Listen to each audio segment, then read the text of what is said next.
Kálukú fẹ́ nú ẹ̀ tọrọ.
Wisdom, yeah.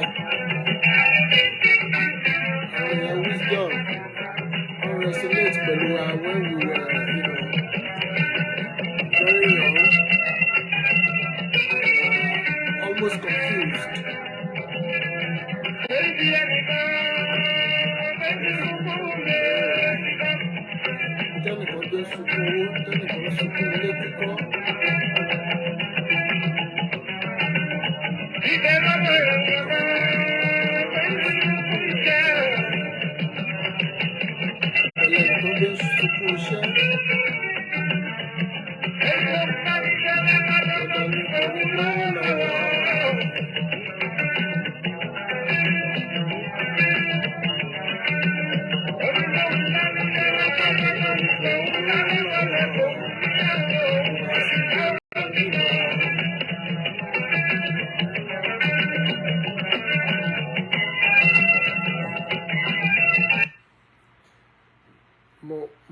Mo ní lára reason tí àwọn èèyàn ò ṣe fẹ́ yàwó mọ́ as a result of pé economy ò dáa, torí pé èèyàn tí ò tí lè dára ẹ̀ bọ́ kò sí bó ṣe lè ní confidence láti ní bóun fẹ́ níyàwó.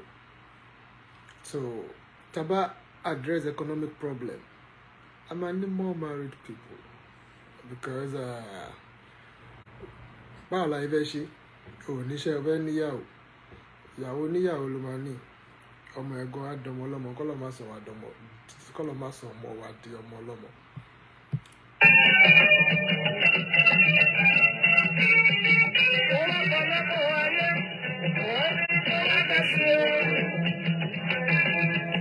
Shamba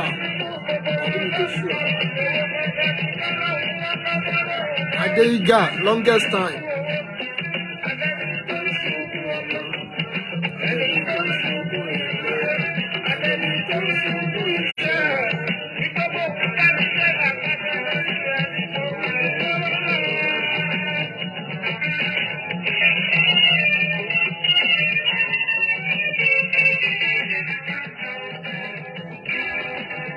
Bring the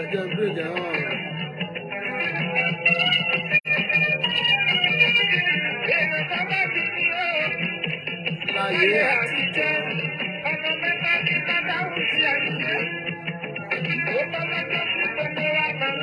Ariwo ọmọ àgbọ̀gbọ́lọ́mọ ló láyé.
Between poverty mentality and poverty itself, it is hard to know which came first, because poverty can change one's mentality to poor mentality, and poverty mentality itself can make a rich person poor. So it is kind of hard to know which came first. However, every skill that propels prosperity can be learned, as much as all the skills that perpetuate poverty also are learned. It is a little bit difficult for a poor person to get out of poverty. It is very difficult. One of the reasons why that is very difficult is because just 5% of people are leaders in every society. So a poor child is more likely being led by poor people, because those most of the time are the people he's got to mingle with, he's got to listen to. Those are his mentors. Unless that person is associated with people outside of his immediate group, then he may possess that prosperity, success mentality. So sometimes when we see people who continue to do wrong every now and then, it is not because they have chosen to do wrong, but that is what they see in their environment. That is why I encourage you reading, studying, because what reading does, it takes you out of your immediate environment to learn from another people who are not thinking like you. Reading is like time travel. You're going to be in, say, Lagos, and you're learning about prosperity in Saudi Arabia. You're reading a book that's written by an Arab man who became prosperous. That's what reading does. So there's no way to get better by it without learning from the experience of other people. In fact, that's the essence of education. My experience is very limited. Even if I live to be 500 years, I cannot experience many things. But the opportunity I have is that I can share, learn, and exemplify the experience of other people through listening to their lectures, through reading their books, and reflecting over it. So, all of my life, ẹni tó bá jẹ́ ọ̀jọ̀gbọ́n tí ó máa ń gbọ́rọ̀ àwọn ọ̀jọ̀gbọ́n, wọ́n máa rí pé báwo ni báwo lẹni yìí ṣe ń ṣe tí ó wá ń rí bóyá torí pé kò ń ṣe ìmọ̀ tiẹ̀ nìkan ló ń dá lò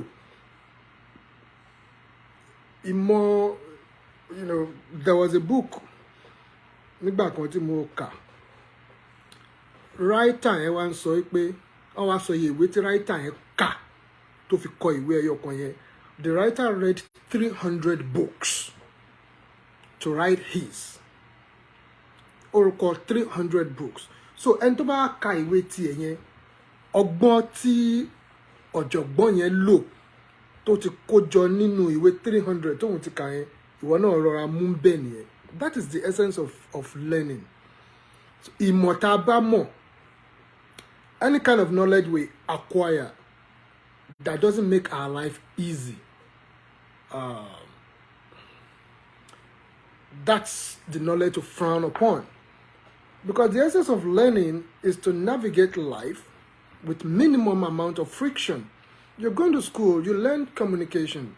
You're not learning to antagonize people. The more you antagonize people, the more opposition you're going to have.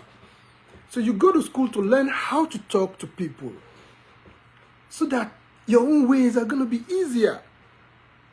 And all these skills are learnable. All these skills are learnable. If somebody is knowing me now, meeting me for the first time, he's going to be like, oh, this guy talks very well. I have not always been like this.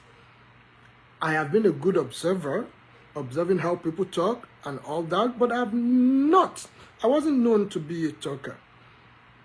But because this is a skill that I think it's helpful, especially when you're a businessman. You need to know how to sell yourself because everybody is a marketer. You're going to work, you're marketing yourself to your employer. You're going to school, you're marketing yourself to your lecturers because that I can do this. You're selling yourself. So everybody is a marketer. So the more we know how to market ourselves through presentation, through character, through progressive thinking, the better our life is going to be. But because we don't really have people to tell us this is how it is, our laws ayé yìí ó wà. I'm not trying to say that ẹni tí ó rin irú ìrìn àjò téèyàn rìn ó jẹ́ ọ̀lẹ, ṣùgbọ́n ní gbogbo angle téèyàn bá wà ní life, nǹkan tó choose láti ṣe tó bá jẹ́ pé cameraman ni wọ́n fẹ́ ṣe, àwọn cameraman pọ̀ gan tí wọ́n ti ṣe irú iṣẹ́ yẹn tó yẹ pé o lè lẹ́nì nǹkan tí wàá fi máa jẹyà fún ọdún kan tí wàá máa ṣe tí kò ní jọra wọn, àwọn cameraman pọ̀ gan téèyàn lè kọ́ ṣe wọn.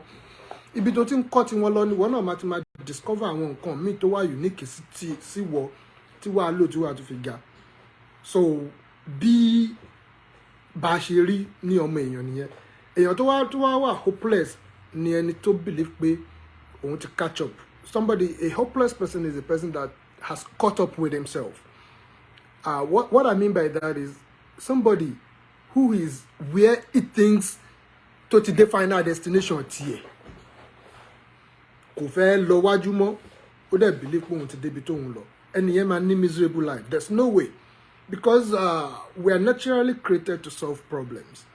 Once we are able to solve one problem, we are looking for another challenge.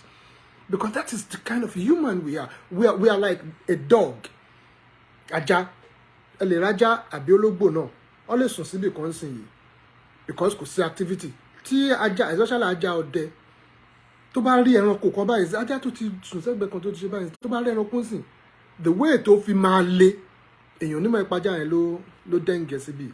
Nature our we are born to continue to pursue, even though we live in an environment that limits that pursuit. Our environment thinks that by not pursuing success, by not running after life, you're doing good. What good can you do for poor people when you are a poor person? How can you help the poor when you are a member of the poor? That's Ekomama Joma share up and down. So there's nothing bad in pursuing wealth abundantly. So tó bá ti jẹ́ pé purpose ipò fẹ́ ní wealth yẹn ni, get that wealth, share it, fi ṣàánú fún àwọn ọmọ ẹ̀dá èèyàn tí wọ́n ní. So when people kind of limit your thinking, limit your struggle, limit your faith, limit your hope, limit your achievement by telling you that wet pursuit is bad, don't listen to those people. I know what I'm talking about. Don't listen to those people. There is no good tá a ṣe fún kò sí dáadáa tá a lè gbélé ayé ṣe tá a bá tán sáyé láì achieve gbogbo nǹkan tó yẹ ká achieve. Kódà gan tá a bá ní pé ká wò spiritually gan á dàbí ìgbà tó jẹ́ pé èèyàn jàǹbá Ọlọ́run ni, torí pé Ọlọ́run dá ẹ pé ibi yìí ló lè dé o, àwọn kan wá sọ fún ẹ pé àwọn ò lè débẹ̀, ibi ló lè dé o, èèyàn wá padà wá tán sínú ayé gẹ́gẹ́ bí ẹni tó débí, gẹ́gẹ́ bí ẹni tí ò débi tó yẹ kó dé láyé. That ó dàbí sacrilege ni. So if you have the knowledge, if you have money, make more. Even if you are going to give it to the needy, make more. If you have knowledge, seek more. Even if for the sake of teaching other people, seek that knowledge. So pursuit, in fact, our wà nílùú òyìnbó la kind of to understand the bí nǹkan tí wọ́n ń pè ní boredom, because ìlú òyìnbó wà set up in a way that you can if you want to go to the store, you know certainly that in 5 minutes you're going to get to the store. If you want to do this in 2 minutes, if you want to go online, 1 minute, although you know the actual time things are going to take. As a result of that, there's high efficiency. We have a lot of time sometimes that we can't use. Time tí a lò yẹn òun ló máa ń fà táwọn ẹlòmíì máa fi ń wá depressed, torí pé àdámọ́ tí Ọlọ́run bá dá àwọn èèyàn, àdámọ́ ká máa lé nǹkan ni, ká máa pursue nǹkan. So if we don't have anything, tá a bá ní nǹkan tá a lé, a máa wà bored, a máa dẹ̀ wà depressed. So why tí a ṣe wá ní set goal tó ga fúnra wa, especially tó jẹ́ pé ọmọ èdè èèyàn tí wọ́n bá ní on wọ first class nínú plane, àwọn àlejò ọ̀nù kan náà ń wọ bẹ̀, ọmọ èdè èèyàn ló ń wọ̀. So àwa tó jẹ́ pé ọwọ́ ẹ̀yìn ni ẹni a máa ń jókòó sí, tó jẹ́ pé lówó wá ká, àwa náà máa wọ pé lọ́jọ́ ọjọ́ kan èmi náà dẹ̀ jókòó sọ́wọ́ iwájú. Kò ń ṣe nǹkan tó burú kéèyàn rò. Èèyàn nílé kan, ó dẹ̀ sì ń ṣiṣẹ́, ó dẹ̀ sì young, ó dẹ̀ sì lágbára, kò sí nǹkan tó burú pé kó kọ́ mi. In fact, tó bá kọ́ mi gan, òun túnṣe Ọlọ́run ọba ṣe, nítorí wípé àwọn èèyàn ṣáà ló máa gbalé yẹn lọ́wọ́ ẹ̀, kò ń ṣe ẹranko ló máa gbé bẹ́ẹ̀ mẹ́rin. So but a ti gbé ní environment tó yẹ pé wọ́n believe pé ìyà kéèyàn fi ìyà jẹra ẹ̀, èèyàn fi ń sin Ọlọ́run. That is a very wrong thinking, because the people who have done the most charity are the rich people. No matter how you look at it, the rich people have done most charity, because you can't give what you don't have. You can't give what you don't have. J.D. Rockefeller, despite the fact that he made so much money, he was giving away his money, because he proved to himself that he had the ability to make that much money. And at the end of the day, the money didn't make a lot of sense keeping it. So he started doling out his money. That's charity. So while you're still active, while your brain is still active, while you can still live and go around and all that, make as much as you can. It's different from being greedy. It's different from being greedy. Amassing wealth as much as you can is not greed. Má jẹ́ ká àfáà kan àbí pastor kan àbẹ́nìkan kọ́ sọ pé because you are trying to amass wealth, you are greedy. Àwọn èèyàn tó ní kìmí náà tó bá ń ṣe prógráàmù ní ọ̀dọ̀ ẹ̀sìn, àwọn tó ní kìmí tó bá donate owó jù, àwọn náà máa ń jókòó síwájú. àwọn náà máa fi joyè tó níláárí. So when I come on Facebook like this, my nǹkan tèmi fẹ́ sọ ni pé ọ̀nà téèyàn bá fi lè jíńjà èèyàn láti lè do more, láti lè get more, you know, that's my own gospel. I don't want to talk religion or, you know, those àwọn tó ń sọ wọn ti pọ̀ gan nínú ayé. But if I can just inspire a single person to do more, of which people who are close to me, I have been an inspiration to people. So having done that, I think even ẹlòmíì tó bá jẹ́ pé ẹ̀kan náà ó kàn scroll lórí Facebook ní ó kàn rí pé àní yìí ti ẹ̀ ń sọ kí nìkan kí lè lè fẹ́ sọ, tó bá rí ẹ̀kọ́ kan tàbí kejì tó rí kọ́, you know, èèyàn náà ṣe tèèyàn nínú ayé náà nìyẹn. Because sometimes ó máa ń dàbí pé àwọn èèyàn bíi tiwa báyìí bí ìgbà tó pé ká ṣí story wa síta báyìí kí àwọn èèyàn rí kí wọ́n gbọ́, because there's a lot.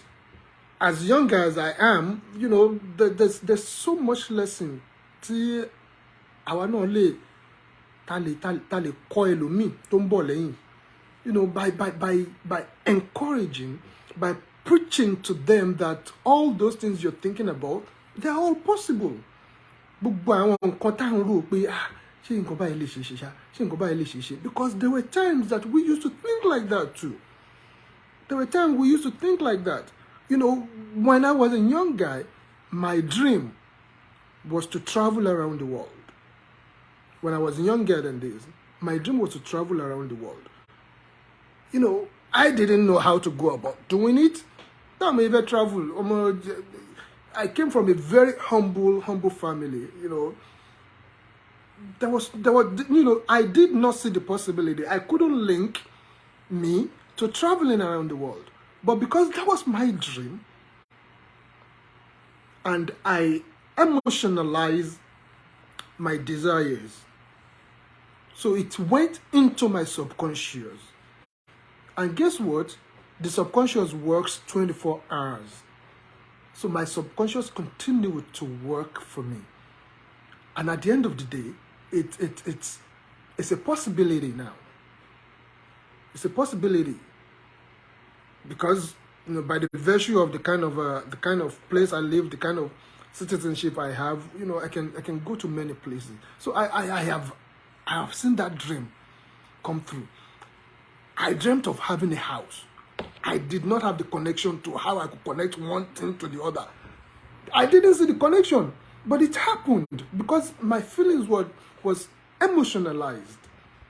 You know, many things like that we can count.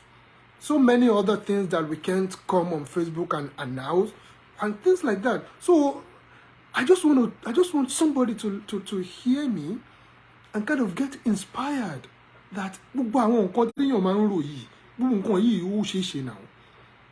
Gbogbo àwọn nǹkan yìí ṣeé ṣe. Even though environment tá ń gbé ó dàbí ìgbà tó yẹ pé àwọn nǹkan yẹn ò ṣeé ṣe, but don't stop thinking, don't stop believing, don't stop hoping and envisioning that those things can happen. Don't stop thinking, don't stop envisioning, because nǹkan tí ọmọ ẹ̀dá èèyàn kan bá lè ṣe, ọmọ ẹ̀dá èèyàn míì lè ṣe, kódà ọmọ ẹ̀dá èèyàn míì gan tún lè ṣe jù bẹ́ẹ̀ lọ. I'll say this again. Nǹkan tí èèyàn kan bá lè ṣe, ẹlòmíì lè ṣe, ẹlòmíì gan tún lè ṣe jù bẹ́ẹ̀ yẹn lọ. Torí pé ó túmọ̀ sí pé nǹkan yẹn possible nìyẹn. Need láti worry ara wa too much nípa how, which means we don't need to worry too much about how one thing is going to connect to the other and the other is going to connect to another and to another. Don't worry too much about the how. Just have the will. Have that strong will that this is what you want. Have that strong will. Leave the rest to your subconscious. Leave the rest to God to handle. Before you know it, dots will connect. Whichever things you can plan it out thoroughly, but just leave the rest. Don't worry too much about how every other thing is going to connect to the other. But eventually, it always happens. But in tí problem táwọn ọmọ ẹ̀dá èèyàn ní ni pé hope wa, expectation wa, desire wa ó máa ń kéré. It's not that we have not been able to achieve our desires or our hopes have not come through, but the problem is our hope are very limited. So when we achieve them, they don't inspire us. For example, so many of us know láti dream go have any mọ́tò adeni. But as soon as téèyàn kan bá ti dream go have any mọ́tò tó ti ní mọ́tò yẹn báyìí ṣe yìí. Ó lè wò tí mo ti rọra nìkan yìí ó ti wà okay. Kò ní ronú gbà bóun ṣe the same kind of desire, the same kind of effort, the same kind of struggle to make láti ní mọ́tò yẹn, he can make the same kind of effort to have a house. He can make the same kind of effort to start his own company. He can make the same kind of effort to graduate school. He can make the same kind of effort to learn a trade. He can make the same kind of effort to become the manager of his at his job. Because we at the point in time we're looking for job opportunity. And wáṣẹ́. So I emotionally we wáṣẹ́ yẹn jẹ́ wá lógún débi pé nǹkan tá fẹ́ ṣe nílé ayé wa ni kì í ṣe àti ẹ̀ríṣẹ́ tó bá dènà èmi ní company yìí màá tún lọ sí company mi màá tún ṣe application báyìí màá tún ṣe lè gbogbo nǹkan yẹn á ṣe bẹ́ẹ̀. As soon as tá bá ríṣẹ́ á ti gbàgbé pé effort tá fi wáṣẹ́ yẹn a lè fi dọ̀gá ń biṣẹ́. Á ti gbàgbé pé effort tá fi wáṣẹ́ yẹn náà a lè tún fi wá nǹkan míì tó ń wà nínú ayé. So it's not as if we have not actualized our dreams, but our dreams are so easy, so simple, so small that after the achievement, they don't turn us on anymore. They don't turn us on. But what do successful people do? Once they achieve a certain achievement, they go for something bigger than that. They go for more. They go for more. So they're always turned on. They're turned on to get up and work. They're turned on to get up and reply the email. They're turned on to get up and make the call. They're turned on to get up and stay active. Because tàti wá rí nǹkan yẹn nǹkan tá à ń wá tàti rí kò ní inspire àwọn bí nǹkan míì tá ṣẹ̀ṣẹ̀ tó ń wá. So ká wá máa wá nǹkan míì yẹn òun náà ló máa jẹ́ kí ilé ayé ogun, òun ló máa jẹ́ kí àwa náà ká feel fulfilled, òun náà ló máa jẹ́ pé at the end of the day tí ọlọ́jọ́ bá dé èèyàn á dàbí ìgbàjẹ́ pé kéèyàn ká wọn rẹ̀ pé mo gbìyànjú èyí tèmi náà ṣe yìí alhamdulillah. So essence nǹkan tí èmi fi ń wá sí orí ìlà nìyẹn. So mo ní so many I have controversial I maintain some controversial position on some social issues. Those are my own opinions. I don't force my opinions on other people. I don't expect that other people force their opinions on me. Those are my opinions. However, I make sense sometimes. Even maybe not always. Nobody makes sense all the time. But I make sense sometimes, and I have lived a life that is a little bit worthy. That, if somebody knows me closely and can, there are things that I can do. There are things that I have done, and I do not have two heads. There are things that are highly achievable. If you ask my friends, I don't even talk. I was known as somebody that didn't talk much. I was always observing. But guess what? This skill is learnable. I have learned it. So, Timbang dialogue and say I can, because there's always something to say. There's always one knowledge or the other. Láti pass on. So, another thing mo tell very chipping ni pé àwọn èèyàn wa tá wà ní abroad, tá wà labroad, ẹ jẹ́ ká máa ṣe self care. Ẹ jẹ́ ká máa take care ara wa. Ẹ jẹ́ ká máa take care ara wa. Ká má jẹ́ kí bùkátà lé kó ba lé ayé wa jẹ́ nílùú òyìnbó. Ẹ jẹ́ ká máa ṣe self care. If there's a certain phone that you want, save money and buy that phone for yourself and feel happy that you have the phone. If you have to take your family out, save money and take your family out. The more straight mind, the more straight thinking you can have, the more wàá lè ṣe wà more productive ni wàá lè ṣe máa ṣe dáadáa fún àwọn tó ní láti máa ṣe dáadáa fún pẹ́pẹ́pẹ́. Kẹ́nìkan kí wọ́n gbé bùkátà kan wá sìn kéèyàn bẹ̀rẹ̀ sí ní ronú, kán gbé wá láti Nàìjíríà kéèyàn bẹ̀rẹ̀ sí ní ronú. Tó bá lọ bíṣẹ́, ìrònú ti Nàìjíríà yẹn ni wàá gbé lọ sí bíṣẹ́, ò ní lè wà productive dáadáa, nǹkan bàjẹ́ lọ díẹ̀díẹ̀ nìyẹn. Ẹ jẹ́ ká ní time díẹ̀díẹ̀ fúnra wa. Ayé ẹyọ kan tá ń gbé yìí, òun náà ló wà, and kò sọ́nà méjì téèyàn fi tó bóyá ń gbé náà ló ṣe ń gbé. Ó lè dá sí, bẹ́ẹ̀ ni, ó dẹ̀ tún lè ṣe míì lọ́nà bòmíì kálọ̀ má jẹ́ àrè, but ilé ayé kan tá wà yìí, have time for yourself.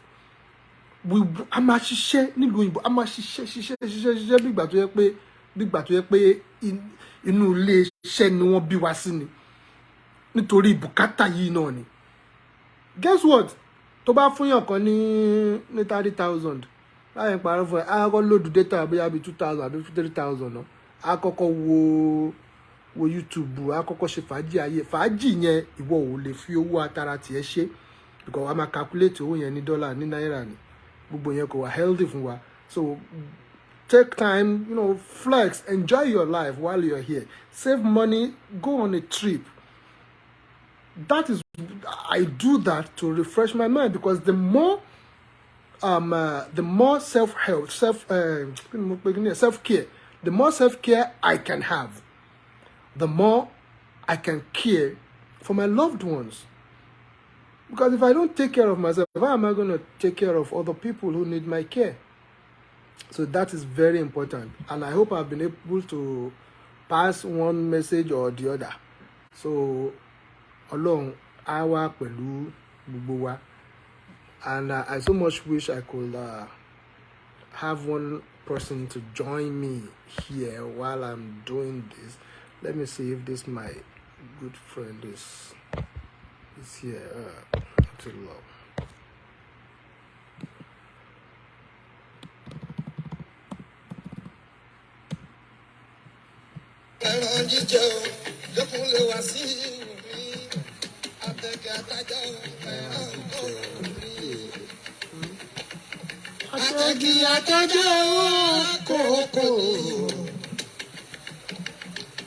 Peter Kubaita, our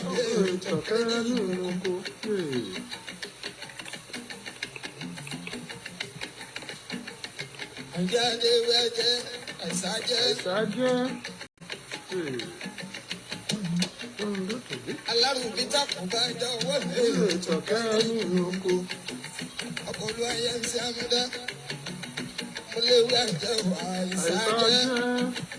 Peter Kubaita, our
Ọlátúnjí.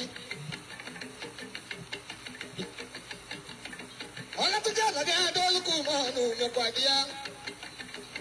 Àyíká àbẹ̀rẹ̀ àbíyá lọ́kọ̀.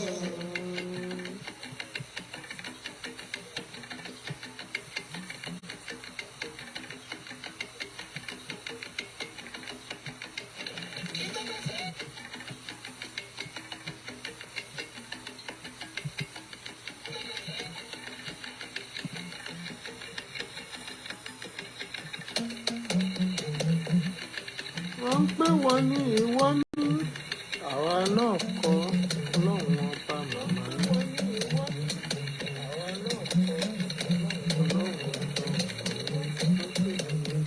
Àjẹ́ pé ayọ̀ tó dàgbà.